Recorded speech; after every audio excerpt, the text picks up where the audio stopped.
मतलब बिहार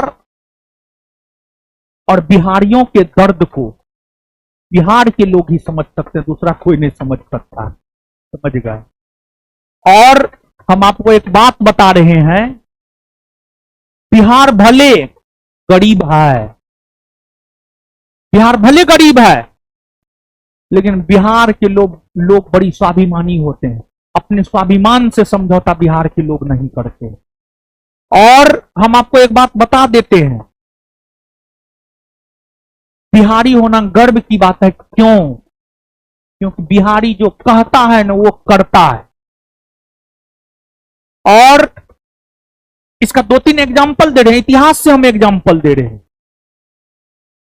गांधी जी के बारे में बताते हैं और बिहारी होना कैसे गर्व की बात है, आप सुनिए।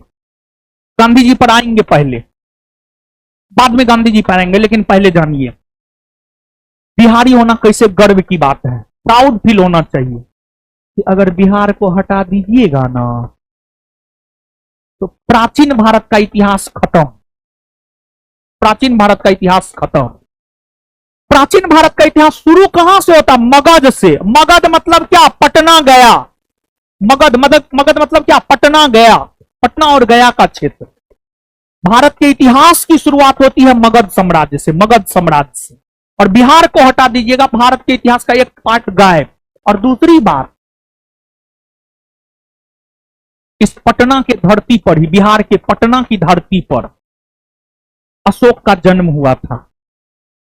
और अशोक ने ही सर्वप्रथम विश्व मानचित्र पर अपनी नीतियों के वजह से भारत का नाम दर्ज करवाया। मतलब इसका यह है, इस बिहार के पटना के धरती पर अशोक जन्म लिया था ना, वही अशोक विश्व के लोगों को बताया कि एक देश भारत भी है। तो भारत को भारत की पहचान देने वाला, भारत देश को भारत की पहचान देने वाला एक बिहारी है। इस वजह से आपको गर्व होना चाहिए।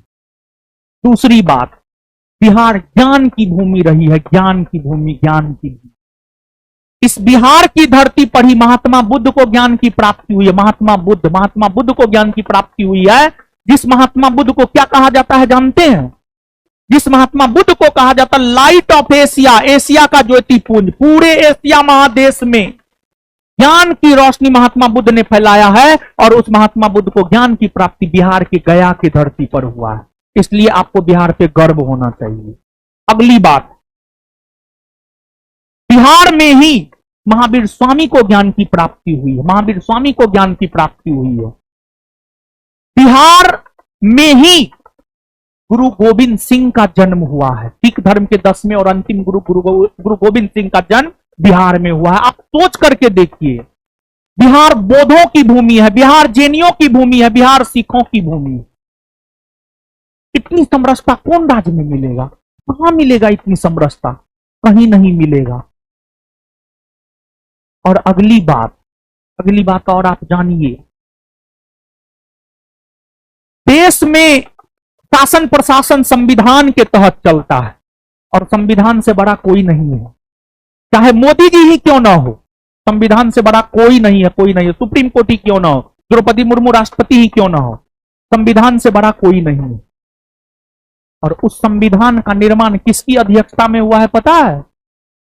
संविधान का निर्माण डॉक्टर राजेंद्र प्रसाद की अध्यक्षता में हुआ है। संविधान सभा के अध्यक्ष डॉक्टर राजेंद्र प्रसाद थे। आज देश में संविधान है, सबसे प्रमुख योगदान अगर देखा जाए तो एक बिहारी का था, वो राजेंद्र प्रसाद थे। राजेंद्र प्रसाद संविधान सभा के अध्यक्ष थे। अध्यक्ष उनकी अध्यक्षता में संविधान बना था। इसलिए बिहारी होने पर गर्व होना चाहिए आप। और इस भारत देश को पहला राष्ट्रपति बिहार ने दिया है। इस भारत देश को पहला राष्ट्रपति बिहार ने दिया है। और करेंट के विषय में हम बात कर रहे हैं, प्राचीन काल से लेकर आधुनिक काल तक की हम बात कर रहे हैं। बिहार पर इसलिए भी गर्व होना चाहिए क्योंकि बिहार की सरकार ने जो नीति अपनाई है उसका अनुसरण केंद्र सरकार भी किया है। कहिएगा कैसे? तो बता रहे हैं कैसे। आपको पता है बिहार में महिलाओं को सरकारी नौकरी में आरक्षण मिला है। पता है आपको ये बात? सरकारी नौकरी में आरक्षण है 35% ना। और अगली बात, पंचायती राज संस्था के अंतर्गत महिलाओं को 50% तक आरक्षण है।